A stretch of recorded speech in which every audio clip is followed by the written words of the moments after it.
আজকে আমরা রান্না করব গাজরের হালুয়া। তার জন্য সবার প্রথমে আমি কড়াইটা গরম বসিয়ে দিয়েছি, তার মধ্যে ঘিটাকে গরম করে নিলাম। তারপর আমি সব গাজরগুলোকে দিয়ে ভালো করে মিক্স করে নিচ্ছিলাম। ভালো করে একটু ভাজা ভাজা করে নিতে হবে। ভালো করে নেড়ে নেওয়ার পর আমি তার মধ্যে 2 কাপ দুধ দিয়ে দিয়েছিলাম। দুধটা আমি আগে থেকে গরম করে রেখেছিলাম। ভালো করে ওটাকে মিক্স করে নেব। মিক্স করে নিতে হবে, ভালো করে মিক্স করে নিয়ে আমি ওটা এবার একটু ফোটার জন্য ঢাকা দিয়ে দেবো। তারপরে ঢাকনাটা তুলে আমার একটু মনে হলো দুধ দিতে হবে, তার জন্য আমি আরও 1/2 কাপ দুধ দিয়েছিলাম। দিয়ে ভালো করে মিক্স করে নেব।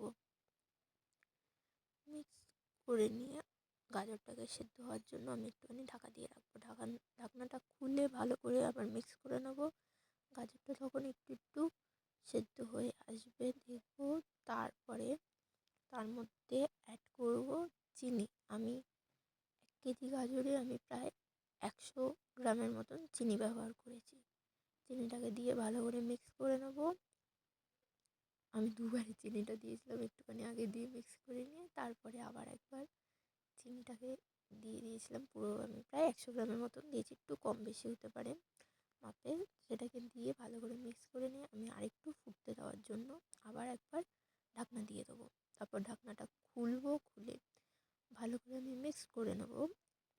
মিক্স করার পর আমুলের যে ছোটো 5 টাকা দামের গুঁড়ো দুধের প্যাকেট পাওয়া যায়, সেই একখানি আমি গুঁড়ো দুধের প্যাকেট দিয়েছিলাম। দিয়ে আমি ওটাকে আবার মিক্স করে নেব। ভালো করে মিক্স করে নিতে হবে যাতে দুধের স্বাদটা ভালোভাবে আসে, ওর জন্য ভালো করে একবার মিক্স করে নেব, যাতে নিচে লেগে না যায়। ওর জন্য আমি ভালো করে একবার মিক্স করলাম। তারপরে একটু ঢাকনা দিয়ে রাখার পর ঢাকনাটাকে খুলে দেখতেই পাচ্ছ কীরকম ফুটছে। তার মধ্যে আমি দিয়ে দেবো ড্রাই ফ্রুটস। আমি ড্রাই ফ্রুটসের মধ্যে কাজু আর কিশমিশ ব্যবহার করেছিলাম। সেটাকে দিয়ে ভালো করে মিক্সড করে নেব। আর এতে আমাদের রেডি হয়ে যাবে গাজরের হালুয়া।